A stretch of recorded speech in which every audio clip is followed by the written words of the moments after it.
some God up there that he be okay after he fixed those two holes. Then he curled up in the corner and went to sleep. I think that's interesting. I don't know how many of you have been through something so horrendous you just wanted to go take a nap, and it was the best nap you ever took. I remember that, right? You know, I come home after a rough day, I'm taking a nap, and just, don't even take your clothes off. And you wake up, 24 hours later. And then when he woke up, the seas were calm and the sun was out, and he went up on deck, and his sail was all in the water around him, tethered to the boat. He had to drag it all back in. And so this idea of freedom and adventure, it catches all of us, especially at those ages, down through the ages, whatever our generations have been, we have been able to find those stories of freedom and adventure and stepping off into the unknown and that sense of empowerment and that sense of, nothing, we're immortal and nothing can take us out to do that. And so I grabbed a hold of that and I carried it with me. And my own teenage years and my own young adulthood was kind of an interesting time. I went down, I took a lot of adventures that I guess on one level I'm not glad I took them. On another level I am glad I took them. But, I always tried to apply that to my life, that idea of adventure and going out there and being the expression and following a dream and following a passion. And so I did that through my early youth. And by the time I got to my young adulthood, or that's being generous, I would say my middle age is where I got. The oceans that I had traveled made an impression on me, and I allowed them to turn me to cynicism. I allowed them to turn me away from wonder and adventure. I didn't feel so invincible. I didn't feel so immortal.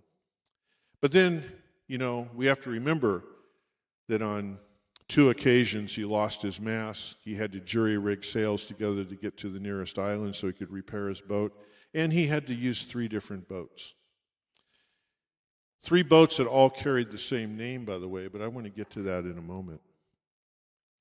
So it was in middle age when I had decided, with the help of a very dear, loving person to me, that maybe this philosophy, which at that time we called religious science, and the book that we all got into so heavily that impacted a lot of us was called Science of Mind.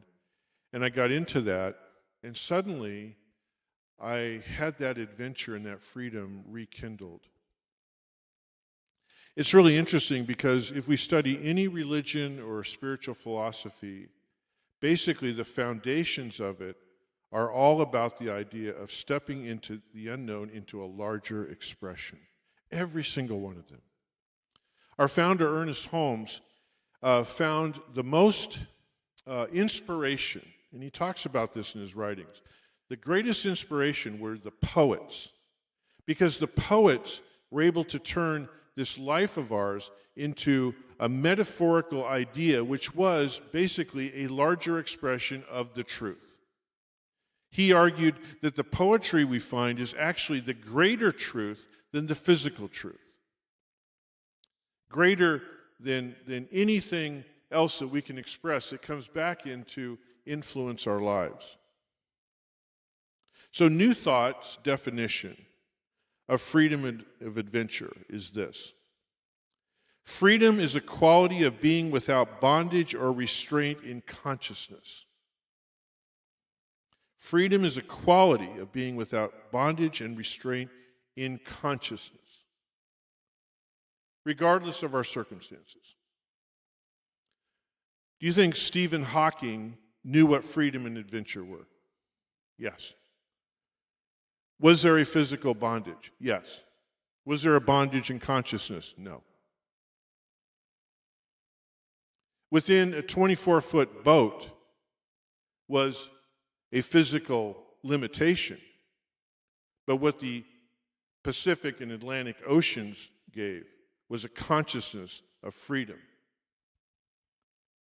and adventure.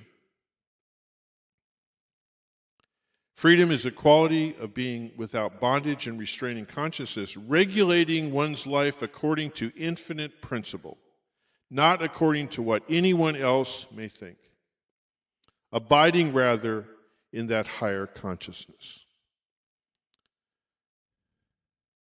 So one of the questions that I've had now, since I have moved a little bit beyond middle age into a more advanced age,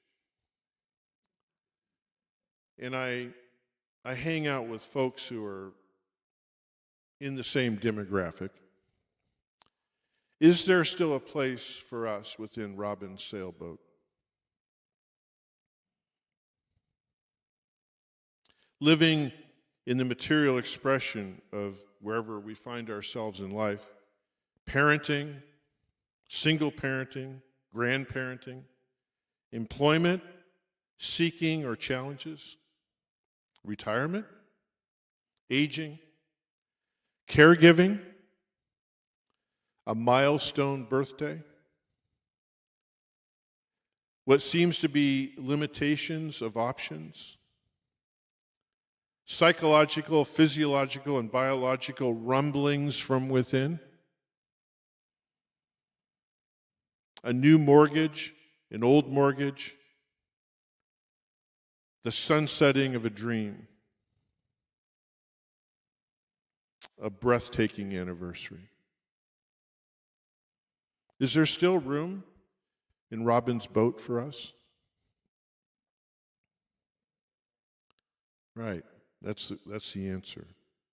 I believe the answer lies in what he called all three of his boats, which was dove. So, in thinking about Robin the last few weeks, I decided to look at the metaphysical meaning of dove using the material of Ted Andrews. I don't know how many of you are familiar with him. I would guess that a few of you have his books in your libraries. A dove, according to Ted Andrews, metaphysically represents the creative possibilities that exist throughout one's earthly journey. Its song evoking new life, expressing, no matter one's conditions. For new birth is available to all in every circumstance. The mourning dove, which a lot of us are very familiar with, often heard at sunrise, is a reminder that within the in-between times, the veils of creative existence are thinnest. The veils of creative existence are thinnest. Using her song helps us see any time and space in which creation is most active. He named his boat Dove.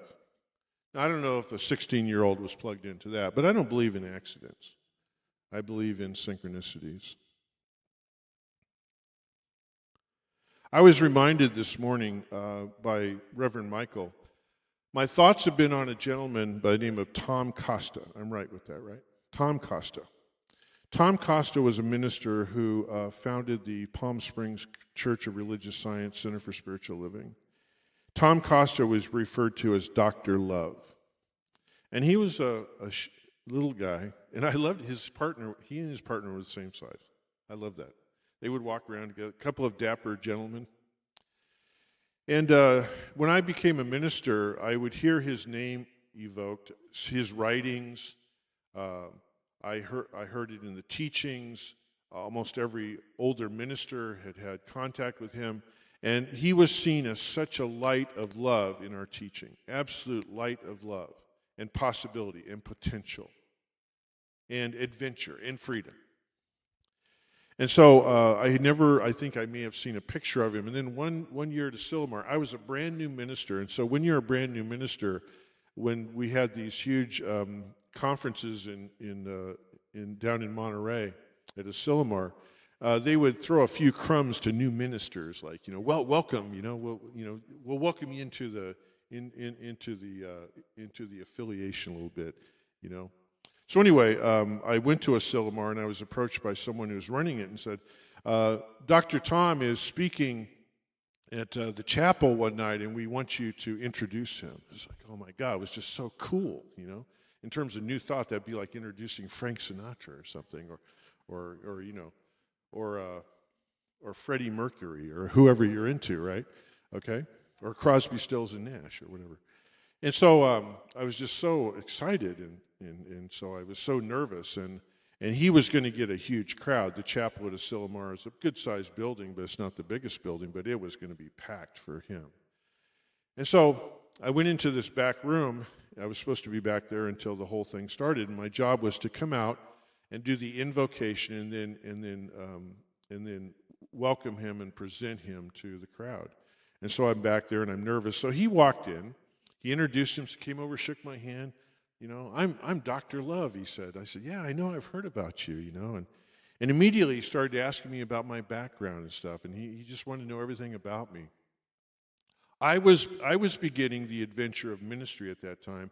He was a minister emeritus at that time and had retired. And so there were two people in this room in different ends of the ministerial spectrum. He asked me what I'd done for a living. I told him that I'd worked a lot in juvenile corrections. He said, well, you and I share the same clients. And I said, what do you mean? He said, well, for years I was a bartender, so we have the same clients.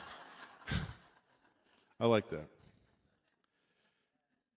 So he was so gracious. He wanted to know all about me, and so that opened the door to me, the bartending thing. And I said, well, tell me about, you know, how you got this to be a minister. So he talked about it, and he talked about, you know, just how important it was. He said, you know, I feel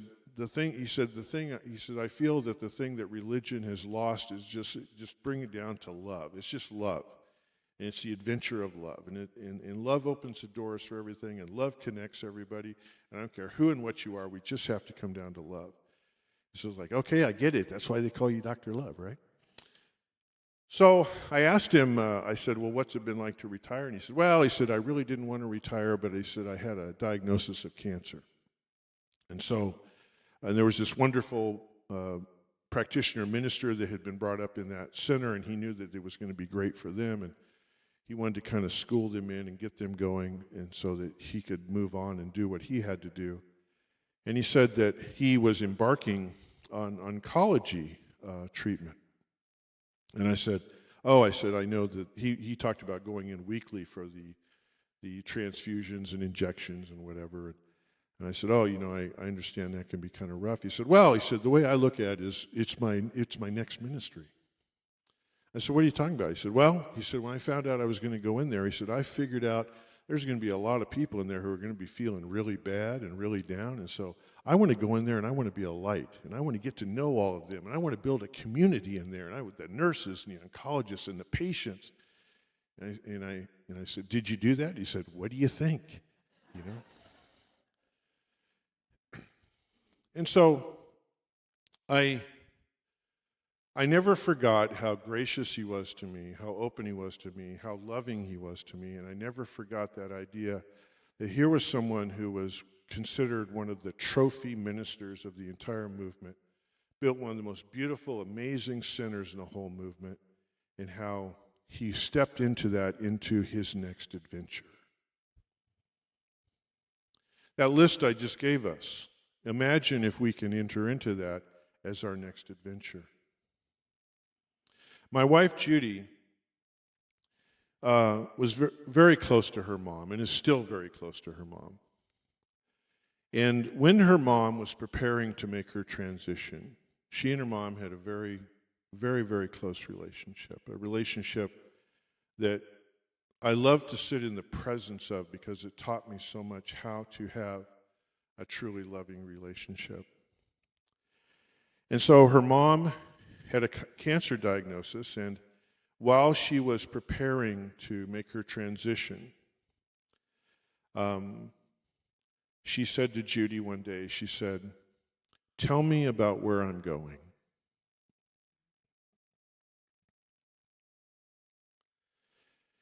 So Judy found a book called The Other Side and would sit at her side over the weeks, a few days a week, and read to her and talk to her about what it said, about the glorious adventure that was the other side. And Judy just said, Mom, it is going to be so great. We're going to miss you. You're going to miss us, but you are going on this tremendous adventure. I'll never forget sitting in the presence of that and watching her mom uplift and glow, even when her material expression was challenging her so much. Every single chapter in our lives is a new adventure. It's another sailboat called Dove. And we step on, when the mast gets blown down, when the thing is ready to sink, we step onto another sailboat, and we keep going. One of my favorite writers from spiritual men's movement and also the recovery movement is where I found him. His name is Wayne Kritzberg, and he writes,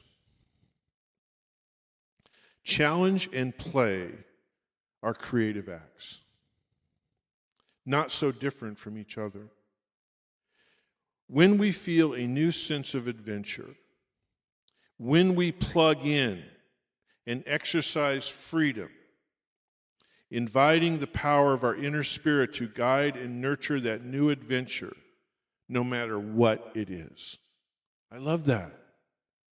I love that.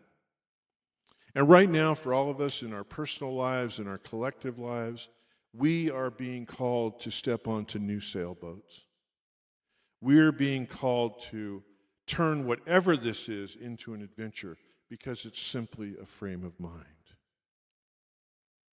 As Dr. Tom would say, it's my next ministry, and I embrace that. I want to thank you today for paying attention, and namaste. Thank you so much.